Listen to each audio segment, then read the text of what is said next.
Halo Story Lovers, terima kasih sudah mengklik video ini. Dan Mimin ucapkan selamat datang di channel Film Bin Story. Di kesempatan kali ini kita masih akan membahas lanjutan film The Good Doctor Season 2 episode 3. Namun sebelum itu, Mimin kembali lagi mengingatkan kalian untuk tekan tombol subscribe, like, komen sebagai bentuk dukungan channel ini untuk update series dan film terbaru. Jika sudah, langsung saja kita ke filmnya. Scene awal diperlihatkan Dr. Glassman yang tersadar dari selesai menjalankan operasinya. Lalu Dr. Murphy pun memasuki ruangan tersebut dan mengucapkan selamat pagi. Dr. Murphy menjelaskan bahwa Dr. Glassman tersadar lebih awal dari biusnya. Dr. Murphy mengatakan hasil MRI pasca operasinya sudah keluar dan hasilnya sangat baik. Dr. Murphy mengatakan bahwa yang dibutuhkan Dr. Glassman saat ini adalah istirahat. Namun Dr. Glassman menyatakan bahwa dia harus menjalankan kemoterapi dan radiasi. Dr. Glassman pun menyarankan untuk Dr. Murphy pulang dan beristirahat karena semalaman menjaganya. Tapi Dr. Murphy pun membantahnya karena 30 menit lagi dia sudah waktunya untuk bekerja dan Dr. Murphy pun meninggalkannya. Selanjutnya scene diperlihatkan Dr. Murphy yang sudah mulai bekerja dan bertemu dengan Dr. Brown, Dr. Morgan, Dr. Park. Dia menyampaikan kabar baik bahwa operasi Dr. Glassman berhasil. Lalu mereka semua bertemu dengan Dr. Melendez dan membicarakan sistem dan peraturan kerja terbaru dari presiden rumah sakit yaitu Dr. Marcus. Mereka ditugaskan bergantian untuk mengisi tugas di bagian IGD karena kekurangan staf, dan dengan kata lain jam kerja mereka ditambah. Dr. Melendez bilang itu kabar baik karena dia tidak selalu bisa mengawasi mereka, tapi kabar buruknya mereka bekerja hampir 36 jam dalam satu minggu.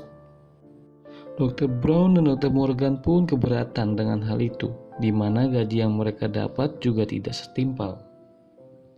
Dr. Melendez pun menjelaskan kalau itu bukan soal uang, tapi lebih ke profesional kerja dokter yang harus lebih ditingkatkan. Sebagian besar dari mereka tidak setuju, namun Dr. Melendez menyarankan untuk menemui Dr. Marcus jika ada yang keberatan, karena dia hanya bertugas untuk menyampaikannya. Lalu scene berpindah di mana diperlihatkan Dr. Lim, Dr. Morgan, dan Dr. Murphy sedang membicarakan terkait program baru yang diterapkan oleh Dr. Marcus. Namun Dr. Lim menjelaskan kalau itu kesempatan bagus buat mereka membuktikan dan memberikan kinerja yang bagus meski tanpa selalu diawasi. Dan ternyata hari itu pun adalah jadwal off bagi Dr. Lim. Dia menyatakan jika tidak ada masalah yang sangat penting, usahakan jangan menghubunginya. Dan scene pun berpindah kembali diperlihatkan Dr. Morgan dan Dr. Murphy menemukan pasien di ruang UGD dengan keluhan bahwa penisnya ereksi selama lebih dari 4 jam.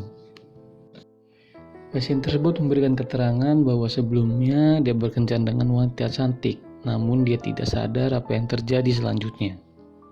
Dan setelah terbangun dari tidurnya, dia merasakan penisnya ereksi dan tidak bisa turun kembali.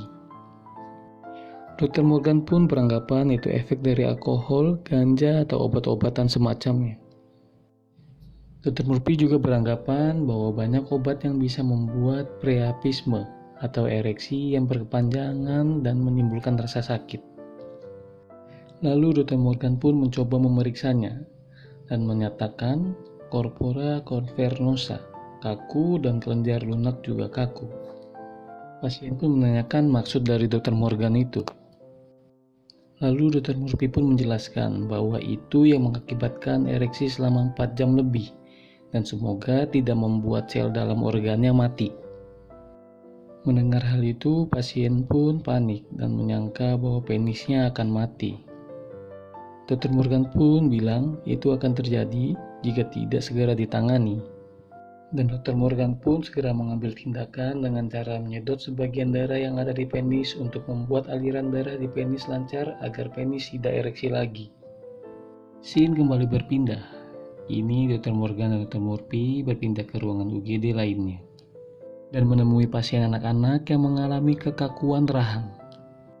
Keluhan anak tersebut adalah memasukkan lampu bohlam besar namun tidak bisa dikeluarkan kembali dalam mulutnya. Dr. Murphy pun sudah mengambil alih tindakan namun tidak berhasil. Dr. Morgan pun menyarankan untuk segera menghubungi Dr. Lim. Namun Dr. Murphy beranggapan mereka bisa menghandle sendiri. Tapi Dr. Morgan tidak mau mengambil resiko dan tetap memaksa untuk menghubungi Dr. Lim. Ternyata di sisi lain Dr. Lim sedang menjalankan sidang tilang karena kesalahannya berkendara.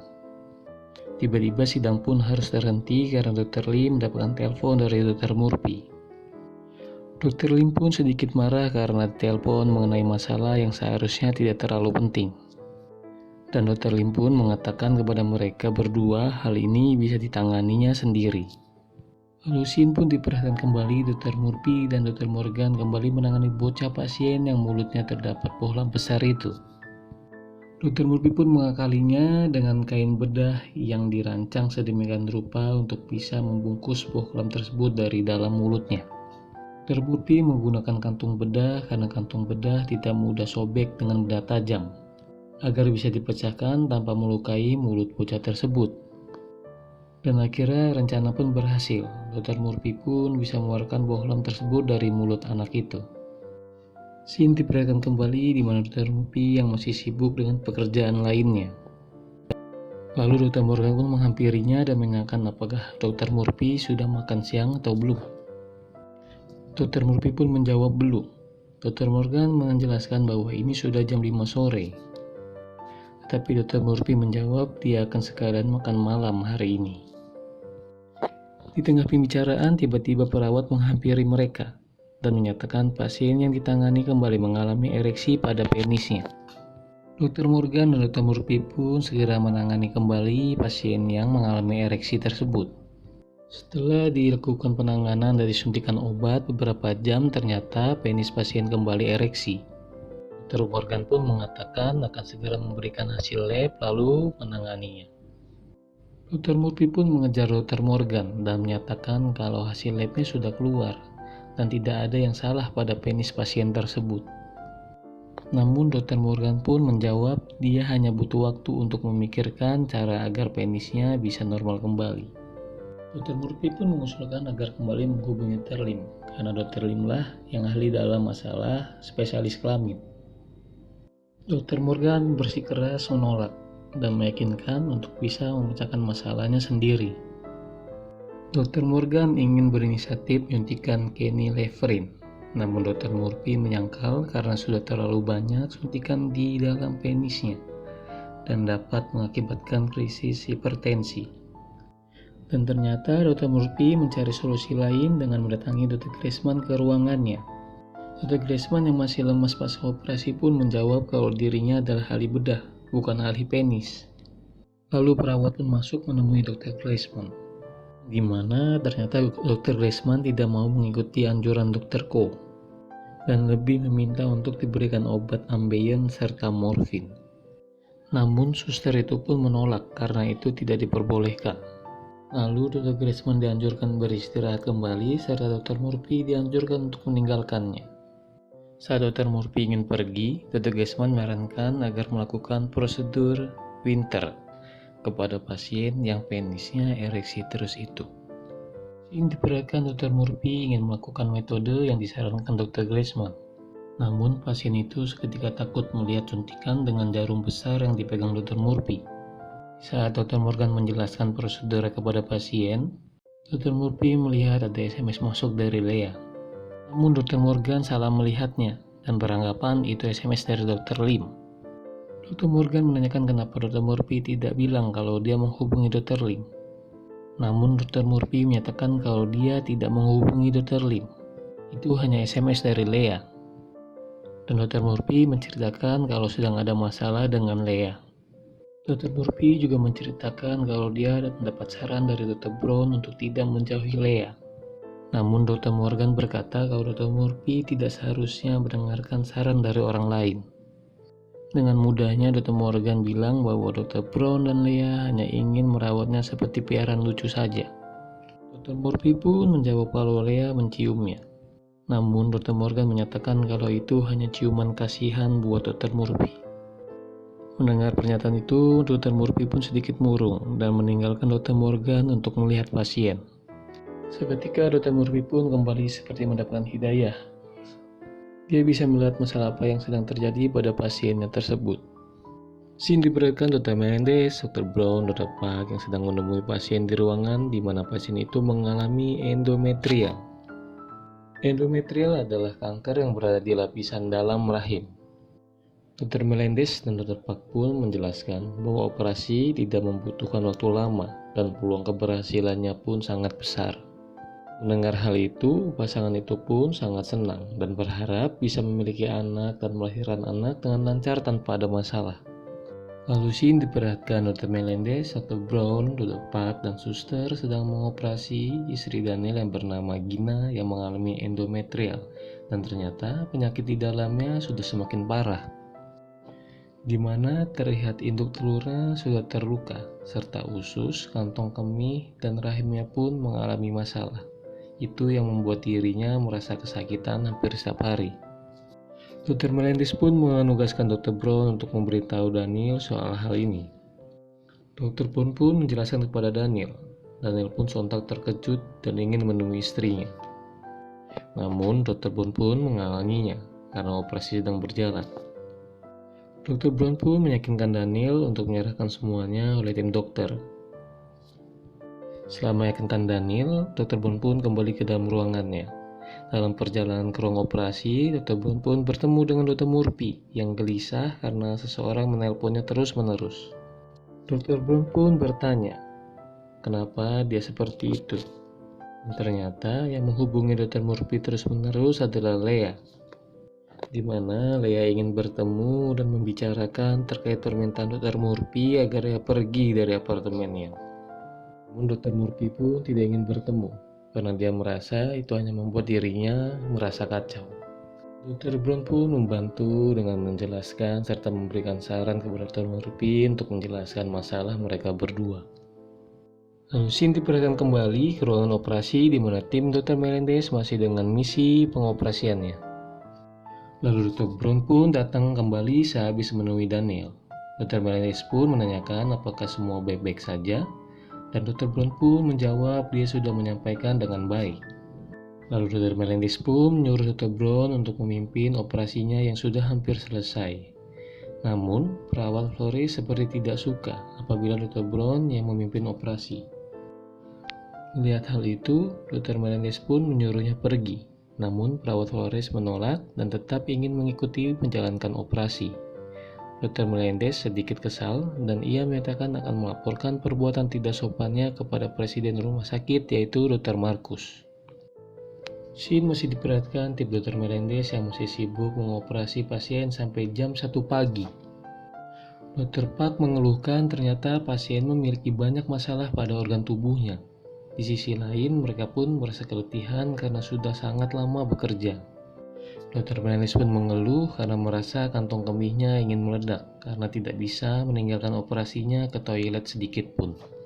Dia berniat untuk memberikan tugasnya sebentar ke Dr. Park dan meninggalkan operasinya ke toilet.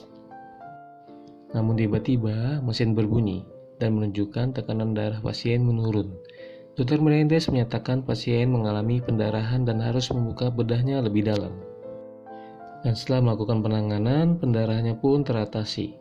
Tapi masalah dalam rahimnya masih banyak yang harus ditangani, dan ternyata lebih parah dari yang dikhawatirkan.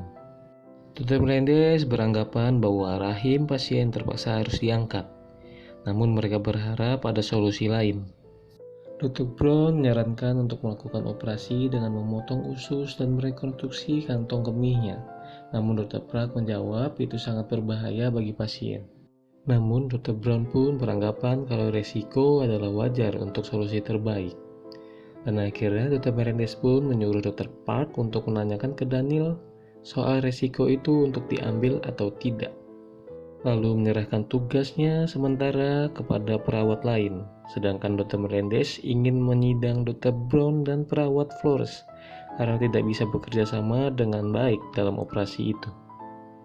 Dr. Melendez pun memanggil Dr. Brown dan perawat Flores untuk menegur mereka dan segera menyudahi pertengkaran mereka karena dibutuhkan kekompakan untuk melakukan operasi ini. Namun mereka berdua sama-sama keras kepala dan sulit untuk dinasihati. Tiba-tiba dari ruangan pengawas, Dr. Markus menegur mereka. Dr. Markus menyatakan bahwa mereka sudah bekerja lebih dari 12 jam, dan itu membuat mereka mudah marah. Lalu Dr. Markus menyuruh Dr. Melendez untuk beristirahat sebentar dan meminum jus.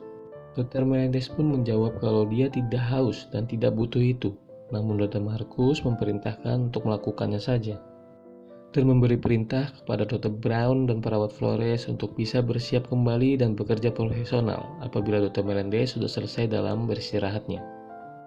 Scene berpindah di mana diperlihatkan Dr. Lim yang masih dalam persidangannya. Ternyata untuk sidang Dr. Lim ditaruh paling belakang oleh hakim, karena sebelumnya dia meminta izin untuk menunda sidangnya untuk mengangkat telepon dari Dr. Murphy. Namun Dr. Lim pun kesal dan meminta hakim untuk segera memproses sidangnya. Hakim yang melihat sikap Dr. Lim pun tersenyum dan meminta berkas perkara Dr. Lim. Dan ternyata hakim langsung mengetok palunya dan menyatakan bahwa Dr. Lim bersalah. Dr. Lim pun dihukum dengan denda $1.500 serta penangguhan izin berkendara selama 1 tahun. Dengar hal itu, Dr. Lim pun langsung marah dan tidak terima. Pengacara pun menasihatinya agar tidak melakukan hal itu, karena kasusnya bisa diajukan banding dengan hakim lain. Namun, karena sudah terlanjur emosi, Dr. Lim pun memarahi hakim tersebut. Dan akhirnya, Dr. Lim dimasukkan sel sementara akibat perbuatannya.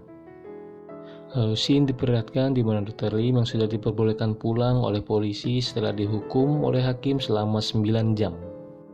Lalu scene diperlihatkan Dr. Lim yang sedang makan malam dengan pengacaranya, dan ternyata pengacaranya memiliki hubungan khusus oleh Dr. Lim. Pengacaranya pun mengeluhkan tingkah Dr. Lim yang melawan hakim, yang seharusnya tidak membuat persidangannya menjadi rumit. Di tengah perbincangan mereka, Dr. Lim pun ditawarkan untuk meminum bir, namun dia menolak karena dia harus bersiap untuk kerja, di mana ternyata Dr. Lim sedang berlomba untuk promosi jabatan dan harus bekerja lebih keras untuk mendapatkannya. Scene berpindah di mana Dr. Lim tengah asik bercocok tanam dengan pengacara spesialnya itu. Lalu tiba-tiba handphone Dr. Lim pun berdering. Dr. Murphy menghubungi Dr. Lim dan menjelaskan bahwa pasien yang selalu mengalami ereksi itu mengalami priapisme beraliran rendah yang diakibatkan obat-obatan dan adanya abses epidural dengan ekstensi panggul. Dengar hal itu, Dr. Lim pun bergegas langsung menuju rumah sakit dan meninggalkan pengacaranya yang lagi kentang itu. Scene pun langsung berpindah di mana Dr. Lim, Dr. Murphy, dan Dr. Morgan sedang mengoperasi pasien tersebut. Dan operasi Dr. Lim pun berhasil. Di sini diperlihatkan tim Dr. Lim yang sedang memeriksakan pasien dan memastikan hasil operasinya sukses. Lalu scene berpindah di mana kita diperlihatkan Dr. Melendez yang sedang mencuci mukanya di toilet. Lalu tiba-tiba Dr. Park masuk dan menginfokan kalau Daniel setuju mengambil resiko operasi untuk istrinya. Dr. Melendez pun memerintahkan Dr. Park untuk menyiapkan operasinya dan dia akan segera menyusul. Scene diperlihatkan Dr. Melendez dan tim kembali melakukan operasi setelah disetujui oleh Daniel. Dr. Park pun menemukan sesuatu di dalam dasar rahimnya, dan ternyata itu gumpalan poli-poli. Mendengar hal itu, Dr. Melendez pun berinisiatif untuk melakukan histerektomi penuh, namun Dr. Park mengusulkan cara lain. Dr. Brown pun menganggap itu beresiko dan bisa mengakibatkan infeksi. Dr. Park kembali mengingatkan bahwa pasien dari awal ingin rahimnya selamat karena dia hanya ingin menjadi seorang ibu. Dr. Melendez sekali lagi harus meminta persetujuan oleh Daniel, dan Dr. Brown pun mengajukan diri untuk berbicara dengannya. Mendengar hal itu, Daniel pun merasa sedih dan tidak bisa mengambil keputusan. Namun Dr. Brown menyemangatinya karena dia adalah suaminya. Namun Daniel merasa frustasi dan meminta bantuan Dr. Brown untuk melakukan hal yang terbaik. Mendengar hal itu, Dr. Brown pun kembali untuk menuju ke ruang operasi. Saat dia memasuki ruangan, Dr. Melendez pun menanyakan hasilnya. Namun Dr. Brown menjawab Daniel tidak memberikan keputusan apapun. Lalu Dr. Melendez pun mengambil keputusan. Teringat akan perkataannya bahwa dia ingin menjadi seorang ibu. Maka dari itu, Dr. Melendez mengambil keputusan untuk mengoperasi meski resiko kematiannya tinggi. Tapi Dr. Brown membantahnya dan menyatakan bahwa Daniel menyerahkan keputusan kepada Dr. Brown. dan Dr. Brown pun mengambil keputusan kalau rahim istrinya harus diangkat karena demi keselamatan nyawanya. Mendengar hal itu, Dr. Melendez pun bergerak cepat untuk segera melakukan pengangkatan rahim istri Daniel. Dan operasi pun selesai. Dr. Melendez memutuskan untuk memberitahu hasilnya sendiri kepada Daniel. Scene diperlihatkan tim Dr. Melendez dan Daniel menunggu kesadaran istrinya. Saat sadar, istrinya pun menanyakan hasil operasinya. Ia pun menangis setelah Dr. Melendez mengonfirmasi bahwa rahimnya terpaksa diangkat demi keselamatan nyawanya. Scene pun berpindah ke dalam ruangan Dr. Marcus, di mana dia sedang mengevaluasi hasil kerja tim Dr. Melendez dan sangat senang dengan hasilnya. Dr. Marcus pun mengizinkan mereka untuk pulang dan beristirahat. Lalu scene pun berpindah ke Dr. Murphy yang diperlihatkan keluar dari rumah sakit untuk segera pulang. Namun ternyata di depan rumah sakit sudah ada Lea yang menunggunya. Dr. Murphy pun menghampiri Lea dan meminta maaf atas perilakunya kemarin dan bersedia mendengarkan penyelesaian dari Lea. Scene terakhir kita diperlihatkan Dr. Glassman yang terbangun dari tidurnya. Dan saat dia terbangun, dia melihat ada anaknya yang sedang menunggunya. Dr. Glassman pun bertanya, apakah dia sudah mati? Lalu scene pun bersambung. Kita tidak tahu apakah Dr. Glassman mengalami halusinasi atau tidak. Untuk mengetahui lanjutannya, kalian jangan lupa subscribe dan nyalakan lonceng agar selalu dapat mengetahui kelanjutan videonya. Sampai ketemu lagi di video selanjutnya. See ya!